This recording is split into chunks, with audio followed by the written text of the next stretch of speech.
পিসি বিল বাবদ আপনার বাজেট যদি 30 থেকে 35,000 টাকার মাঝখানে হয়ে থাকে এবং এই বাজেটের মধ্যে দাঁড়ায় আপনি যদি নিজের জন্য সেরা বাজেটের মধ্যে গেমিং প্রোডাক্টিভিটি সব রকম কাজের জন্য একটা পারফেক্ট পিসি চাচ্ছেন, তাহলে আজকের এই ভিডিওটি আপনার জন্য। বুঝতেই পারছেন আমাদের জাতীয় এপিইউ Ryzen 5 5600 জিবি দিয়ে মূলত বিলটা করা হবে। 5600 জিবি দিয়ে বেশ কয়েকটা বিল গেট দেওয়া হয়েছে আমার চ্যানেলে অলরেডি, এবং এই 5600 জিবি দিয়ে গত 2-2.5 বছরে এত পিসি বিল করা হয়েছে। তারপরও মনে হয় যে কিছু একটা বাকি পড়ে যায়, কিছু কথা বলা এখনও দরকার যারা 5600 জিবি দিয়ে সামনে বিল করার কথা ভাবতেছে। 5600 জিবি বিলে যদি আপনার টাইট বাজেট হয়, আপনি যদি 30-এর মধ্যে কাভার করে ফেলতে চান, তাহলেও আজকের এই ভিডিও। এছাড়া আপনার যদি মোটামুটি একটু বাজেট থাকে এবং ফিউচারে আপডেটের প্ল্যান থাকে, তাহলেও আজকের ভিডিওটি আপনার জন্য। ওভারঅল 5600 জিবি নিয়ে যত রকম কথাবার্তা বলা উচিত, কিভাবে এটাকে ফিউচার প্রুফ বানানো যায়, বাজেট টাইট থাকা সত্ত্বেও কিভাবে যথাযথ ইনাফ এটাকে ফিউচারের কথা ভাবে বিলটা করা যায়, আজকে এই ভিডিওতে তা নিয়ে কথাবার্তা হবে। সম্পূর্ণ ভিডিওতে আমরা কম্পোনেন্টগুলো নিয়ে ইনশর্ট কথাবার্তা বলবো। সবশেষে আপনার একটা লিস্ট পেয়ে যাবেন এবং ওভারঅল এগুলোর কিছু অল্টারনেটিভও দিয়ে দেবো। বাই দ্য ওয়ে, আপনার লোকেশন যদি ঢাকার বাইরে হয়ে থাকে এবং আপনি যদি আপনার পছন্দের কম্পোনেন্ট আপনার লোকাল এরিয়ায় পাচ্ছেন না, কিংবা প্রাইজিং নিয়ে ঝামেলা হচ্ছে, এছাড়া বিল করতে গেলে আরও নানা রকম সমস্যা তো আসেই। তো এইসব প্যারা যদি আপনি নিতে না চান, তাহলে আজকের বাজেট বিল অথবা যে কোনো বাজেট সেগমেন্টের বিল নিয়ে আমার সাথে ডিসকাস করতে পারেন। যদি সব কিছু ওকে থাকে তাহলে আমাকে বলতে পারেন। আমার নিজস্ব কোনো দোকান নাই, আমি স্টুডেন্ট মানুষ, তবে আমার এরিয়াতে আমার পরিচিত অনেক বড় বড় দোকান আছে যেখান থেকে আমি নিজ দায়িত্বে কম্পোনেন্টগুলো কালেক্ট করে পিসিটা বিল করে আপনার লোকেশনে পাঠিয়ে দিতে পারবো। এক্ষেত্রে আপনি সেরা প্রাইস, সেরা সার্ভিস ওয়ারেন্টি অবশ্যই এক্সপেক্ট করতে পারেন, এবং এর পাশাপাশি কিছু স্পেশাল ফ্যাসিলিটি, যেমন আপনারা যারা নতুন পিসি বিল করেন, অনেকের ক্ষেত্রে গেম ডাউনলোড করা, ইনস্টল করা, সফটওয়্যার ডাউনলোড করা, ইনস্টল করা, আজেবাজে ওয়েবসাইট থেকে উল্টাপাল্টা জিনিস ডাউনলোড হয়ে যায়, এইসব থেকে মুক্ত করার জন্য আমাদের এন্ড থেকে আপনারা যা সফটওয়্যার গেম চাবেন তা ইনস্টল ডাউনলোড করে দেওয়া হবে। এর পাশাপাশি স্পেশাল কিছু গিফটেরও ব্যবস্থা থাকবে। পড়ালেখা এবং ওভারঅল ব্যস্ততার কারণে হয়তোবা বেশি অর্ডার নেওয়া হবে না। উইকলি 1 থেকে 2টা অলরেডি করা হচ্ছে এবং সামনেও 1 থেকে 2টাই অর্ডার নেওয়া হবে।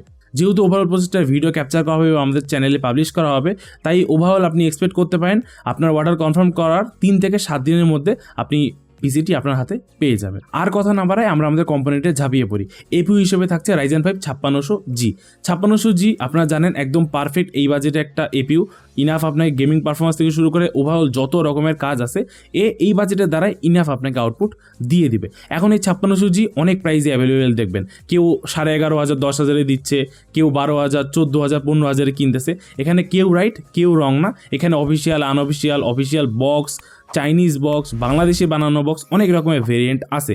আপনাকে আমি সহজ ভাষায় বলি, আপনি যেই দোকান থেকে পিসি বিল করবেন ওদের কাছে একদম সবচেয়ে লোয়েস্ট যেই ভেরিয়েন্টটা আছে, হোক সেটা চাইনিজ, হোক সেটা ট্রে, হোক সেটা কোন বক্স কী হচ্ছে হোক, সবচেয়ে কম প্রাইসে যেটা পাই যাবেন আপনি সেটাই নিয়ে নেবেন। ইউজুয়ালি এই প্রসেসরগুলোতে তেমন একটা ওয়ারেন্টি ক্লেম করার দরকার পড়ে না, আর আপনি যেই ভেরিয়েন্ট যেই প্রাইসে নেন না কেন আপনি 3 ইয়ার্সের ওয়ারেন্টি পেয়ে যাবেন। তো এপিইউ বাবদ আমাদের বাজেট থাকতেছে 12,000 টাকা প্লাস মাইনাস। এই বিল্ডে সিপিইউগুলোর আমরা কোনো ইউজ করতেছি না, আমাদের 5600-এর সাথে যে ডিফল্ট সিপিইউগুলোটা আসতেছে ওইটাই ইনাফ আমাদের 5600-কে ইনাফ উষ্ণতা প্রদান করার জন্য। এরপর আমরা কথাবার্তা বলি মাদারবোর্ড নিয়ে। মূলত মাদারবোর্ড সেগমেন্টটাতেই ফোকাস করিয়েন, মাদারবোর্ড সেগমেন্টটার জন্যই নতুন করে এই ভিডিওটা আবার বানানো। আপনাদের যাদের বাজেট টাইট, 5600 দিয়ে পিসি বিল করতে যাচ্ছেন, আপনি 5600 জিবিতে থাকবেন, কোনো রকম আপডেটের প্ল্যান নাই, কোনো রকম গ্রাফিক্স কার্ড লাগানো, প্রসেসর আপডেটের কোনো প্ল্যান নাই, তাহলে আপনি চোখ বন্ধ করে MSI B450 MA Pro Max 2 যেটা আছে এটা আপনি অ্যারাউন্ড 7,500 থেকে 7,800 8,000-এর মধ্যে পেয়ে যাবেন। এটা চোখ বন্ধ করে নিয়ে নিতে পারেন। আনডাবলি এটা আপনার এই বাজেটের দ্বারাই one of the best motherboard হইতে যাচ্ছে। এরপর আরেকটু বাজেট বাড়ায় 8-8.5 গিগাবাইটের কিছু অপশন আছে, বাট ওগুলো নিয়ে কথাবার্তা বলার দরকার নাই। আপনার বাজেট যদি 9.5-এর আশেপাশে হয়ে থাকে, তাহলে আপনি MSI B450M PRO-VDH Max একটা মাদারবোর্ড আছে, আপনি এটা কনসিডার করতে পারেন। 4টা র্যাম স্লট থেকে শুরু করে ভিডিএম সেকশনে হিটসিং আছে এবং যা আপনার দরকার সবকিছু এই মাদারবোর্ডে পেয়ে যাবেন। যে দুটো মাদারবোর্ডের কথা বললাম, এই দুটো মাদারবোর্ডে ARGB হেডার নাই। যদি আপনার কোনো ARGB কম্পোনেন্ট থাকে বা কেসের ফ্যানগুলোকে মাদারবোর্ডের সাথে কন্ট্রোল করতে চান, তাহলে আপনার জন্য আরেকটা মাদারবোর্ড সাজেস্ট করে রাখি, সেটা হলো কি 10,200 10,500-তে Asus Prime A522 একটা মাদারবোর্ড আছে, যেখানে আপনি ওভারঅল ARGB হেডার পাবেন এবং ওভারঅল এই মাদারবোর্ডটাও আপনার জন্য বেস্ট ডিসিশন হইতে পারে। যদি আপনার 5600 নিয়ে বেশি কোনো প্ল্যান না থাকে, ফিউচারে কোনো আপডেটের প্ল্যান না থাকে এবং বাজেট টাইট হয়, চেষ্টা করিয়েন ওই যে MSI Pro Max 2 যেটা বললাম 7,500-8,000-এর মধ্যে, ওইটা নিয়ে নেওয়া। এর উপরে বর্তমান সময় দাঁড়ায় B450 মাদারবোর্ড না কাইন্ড অফ একটু ইলজিক্যাল দাঁড়ায় আমার সেন্সে। কারণ আপনারা অনেকেই আছেন যারা B450 মাদারবোর্ড নিয়ে ফেলতেছেন 12,000 13,000 14,000 টাকা দিয়ে B450 মাদারবোর্ড নিয়ে ফেলতেছেন। আমি বলি কেন আমি নতুন করে মাদারবোর্ড নিয়ে এই ভিডিওটা বানাচ্ছি। আপনার V50 চিপসেট বেস যে মাদারবোর্ডগুলো আছে এগুলোর ফিউচার অলমোস্ট শেষ। ফিউচার শেষ বলতে আমি কোন সেন্সে মিলিং করতেছি, আপনি এখানে ঠিকই প্রসেসর আপডেট করতে পারবেন, কিন্তু এই যে PCIe Gen 4 এর যে সুবিধাটা আছে GPU NVMe এগুলো পাবেন না। তো আমার এই ভিডিওতে মেইন মাদারবোর্ড নিয়ে এত ফোকাস দেওয়ার কারণ হলো কি, আপনারা যারা 5600 GB বিল করতেছেন, আপনাদের ফিউচারে আপডেটের প্ল্যান থাকুক আর না থাকুক, আপনার যদি ইনাফ বাজেট থাকে আপনারা চেষ্টা করেন একটা ডিসেন্ট V50 মাদারবোর্ড নিয়ে রাখার। এর ফলে বর্তমান সময়ে হয়তো বা 5600 GBর সাথে V50 মাদারবোর্ড নেওয়া টোটালি ইললজিক্যাল, কোনো সেন্স মেক করে না। বাট আপনি যদি আজ থেকে 7 মাস 1 বছর পর 5600 GB সেল করে প্রসেসর লাগান অন্যান্য Gen 4 সাপোর্টেড, বা আপনি গ্রাফিক্স কার্ড লাগান, বা আপনি যে কোনো রকমের আগামী 5-7 বছরে খুব easily processor graphics card NVMe তে আপগ্রেড করতে পারবেন যদি আপনি বর্তমান সময় দ্বারায় একটা V50 মাদারবোর্ড নেন। এর জন্য আপনাকে কী করতে হচ্ছে, আপনি 9-9.5 দিয়ে অলরেডি মাদারবোর্ড নিচ্ছেন, ওর থেকে আপনি আর 500-1000 বাড়াই দিলে আপনার জন্য গিগাবাইটের তরফ থেকে V50 MK আছে, এছাড়া 22 তরফ থেকে V50 MX-C Pro MX-E Pro আছে, এইটাও অনেক one of the best motherboard এই টাইপের বাজেটের মধ্যে। এছাড়া আপনার বাজেটটা যদি আরেকটু বাড়াইতে পারেন, যেহেতু আপনারা অনেকে 12, 13, 14 দিয়ে হুদ্দাইয়া V50 মাদারবোর্ডগুলো নিচ্ছেন, আমি রেগুলারলি দেখতেছি, চেষ্টা করবেন ওইসব আজেরা V50 মাদারবোর্ড না নিয়ে 12,500 দিয়ে গিগাবাইটের V50 M DS3H নেওয়ার। এই যে আপনি V50 মাদারবোর্ডগুলো নিচ্ছেন না, এগুলো নিলে আপনার হয়তোবা বর্তমান সময়ে 5600 GBর সাথে নেওয়া তেমন একটা লজিক্যাল রিজন দাঁড়ায় না, কিন্তু লং টার্মে আপনি আগামী 4, 5, 7 বছরে অনেক রকমের আপডেট করতে পারবেন, NVMe GPU CPU সব রকমের আপডেট করতে পারবেন, এবং এর জন্য কিন্তু আপনাকে তেমন একটা হিউজ প্রাইস অ্যাড করতে হচ্ছে না, বরঞ্চ আপনি যে প্রাইসটা অ্যাড করতেছেন সেটাকে জাস্টিফাইও করতেছে। আপনি PRO-VDH Max 9000 দিয়ে নিলে একটা NVMe স্লট পাচ্ছেন, এখানে আর 1000 বাড়াই দিলেই আপনি এখানে 2টা NVMe স্লট পাচ্ছেন, ওভারঅল একটা V50 চিপসেট পাচ্ছেন, অনেক সুবিধা আছে। তো চেষ্টা করেন যাদের 5600 GB নিয়ে ফিউচার বিন্দুমাত্র আপডেটের প্ল্যান আছে কিংবা আপডেটের প্ল্যান নাই, আমি জানি আপনারা অনেকে আপডেটের প্ল্যান না থাকা সত্ত্বেও বাই ডিফল্ট করা হয়ে যায়, আপনার অল্প টুকিটাকি বাজেট আছে, চেষ্টা করেন আপনি অ্যাটলিস্ট 22টা V50 MX-C Pro অথবা গিগাবাইটের V50 MK 11,000 যে V50গুলো আসে এগুলো কনসিডার করার। আদারওয়াইজ আপনার বাজেট যদি টাইট থাকে তাহলে ওই যে 7,500 MSI, আর যদি মোটামুটি বাজেট থাকে আপনি 9,500 দিয়ে PRO-VDH Maxটা নিতে পারেন। যদিও আমি PRO-VDH Maxটা নেওয়া একদমই সাজেস্ট করবো না, আর 500-1000 বাড়াই দিলে যেহেতু আপনি V50 পাচ্ছেন তাহলে আপনি V50 নিয়ে এইটাই বেস্ট ডিসিশন হবে। আপনি পরবর্তীতে আজ থেকে যদি V50 নিয়ে ফেলেন, আজ থেকে 2-3 বছর পর যায় রিয়েলাইজ করবেন যে V50 নেওয়াটা উচিত কাজ ছিল। আচ্ছা, এই মাদারবোর্ড সেগমেন্টটার জন্যই আমি মূলত নতুন করে এই ভিডিওটা আবার বানানো। মাদারবোর্ডের ব্যাপারটা একটু ভালোভাবে ফোকাস করি, কারণ মোস্টলি আমি দেখছি যারা 5600 GB বিল করে এদের ফিউচারে মোটামুটি ভালোই আপডেটের প্ল্যান থাকে এবং বাই ডিফল্ট ফিউচারে আপডেট করতেই হয়। গেল, এরপর র্যাম হিসেবে থাকতেছে আমরা 8GB 3200 MHz 2টা নেব।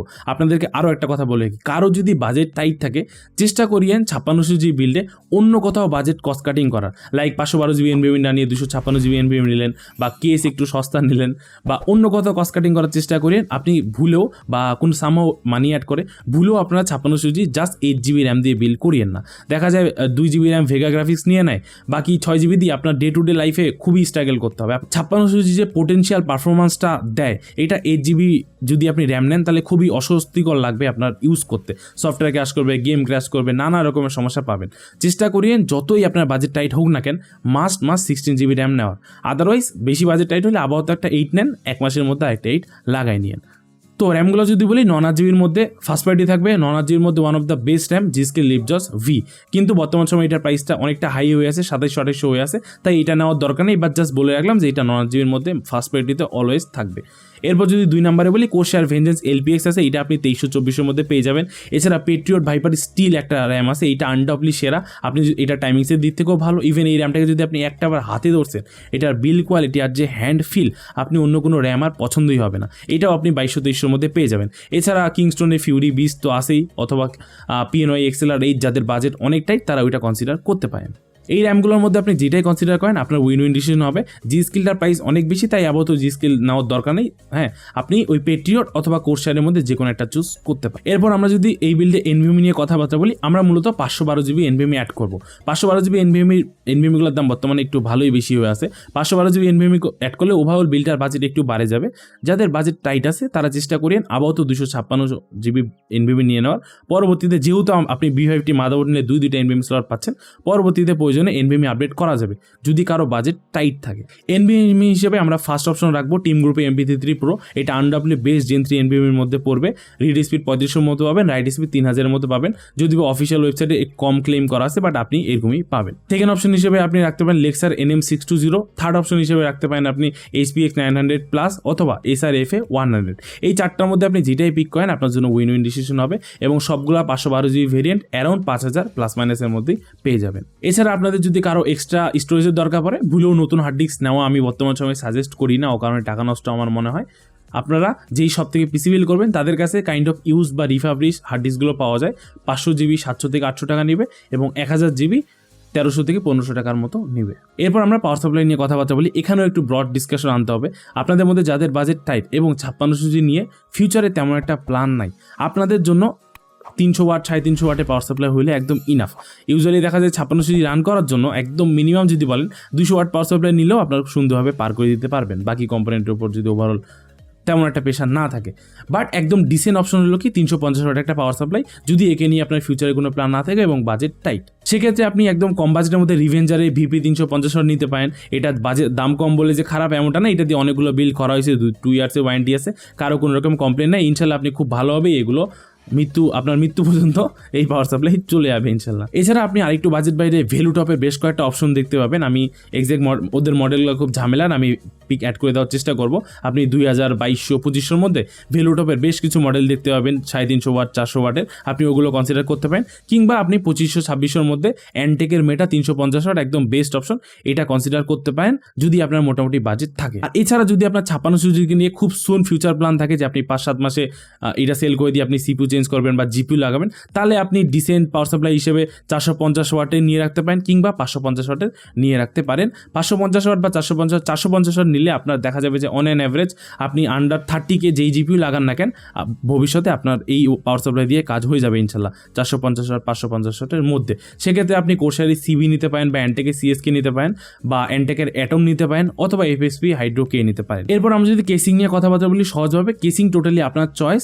তাও আমি যদি কয়েকটা বলে দিই যে এই টাইপের কেস যদি আপনার পছন্দ হয়, পিসি পাওয়ার আইস কিউব অথবা গোল্ডেন ফিল্ডের একটা আছে বা আপনার কি বলে মুনার্কের আছে, এগুলো 3 থেকে 4000-এর মধ্যে অনেক ভালো ভালো কেসিং আছে। বা আপনাদেরও যদি অল্টারনেটিভ কোনো কেসিং পছন্দ হয় আপনারা ওগুলো কনসিডার করতে পারেন। কেসিং বাবদ বাজেট থাকলো 3 থেকে 4000 টাকার মধ্যে। আর জাস্ট একটা জিনিস নোট করে দিই, এই বাজেটে মোস্ট অফ দ্য কেসিং বর্তমানে ARGB সাপোর্ট করে, যেগুলোকে মাদারবোর্ড দিয়ে কন্ট্রোল করা যায়। এখন খেয়াল রাখেন, যদি মাদারবোর্ড দিয়ে কন্ট্রোল করতে চান তাহলে আপনাকে হয় ওই যে 12500-12500-র মধ্যে যে বললাম গিগাবিটের B550M DS3H ওই মাদারবোর্ডে ARGB হেডার আছে, হয় ওইটা নিতে হবে, নাহলে 10200 যেটা বললাম Asus A520 Prime ওই যে 2 যেটা বললাম আপনাকে ওইটা নিতে হবে। এই দুইটার মধ্যে যে কোনো একটা যদি নেন তাহলে আপনি ARGB হেডার পাচ্ছেন এবং মাদারবোর্ডের সাথে সিঙ্ক করতে পারতেছেন ARGB কম্পোনেন্টগুলোকে। আদারওয়াইজ অন্য মাদারবোর্ডগুলো নিলে কিন্তু পারতেছেন না, এই জিনিসটা একটু খেয়াল রাখিও। তো এই ছিল আমাদের ওভারঅল গাইডলাইনটা, আশা করি আপনারা বুঝতে পারছেন। আমি একটু স্পেসিফিকভাবে যত রকম অপশন দেওয়া যায়, যত রকমের ফিউচারের পরিকল্পনা মাথায় রেখে যেখানে যেভাবে বলা যায় আমি বলার চেষ্টা করছি। চেষ্টা করবেন সবগুলো কম্পোনেন্টের মধ্যে একটা সামঞ্জস্য রাখার। আর সবচেয়ে ইম্পর্টেন্ট 5600G দিয়ে বিল্ড করলে আপনি মাস্ট মাদারবোর্ডটা দিয়ে ফোকাস করেন, মাদারবোর্ডটা আপনি ফিউচার প্রুফ নিয়ে রাখিয়েন। কারণ 5600G বিল্ড যদি আপনি করেন আপনি ফিউচারে আপডেট করবেনই করবেন, এটা আপনি লিখে রাখেন। সম্পূর্ণ বিল নিয়ে কোনো রকম কনফিউশন থাকলে অবশ্যই আমাকে মেসেঞ্জারে নক দিবেন, ডিসক্রিপশনে আমার পার্সোনাল ফেসবুক আইডি লিঙ্ক আছে, এছাড়া নিচে কমেন্ট করবেন, অলওয়েজ বাই টাইম রিপ্লাই তো পাবেনি।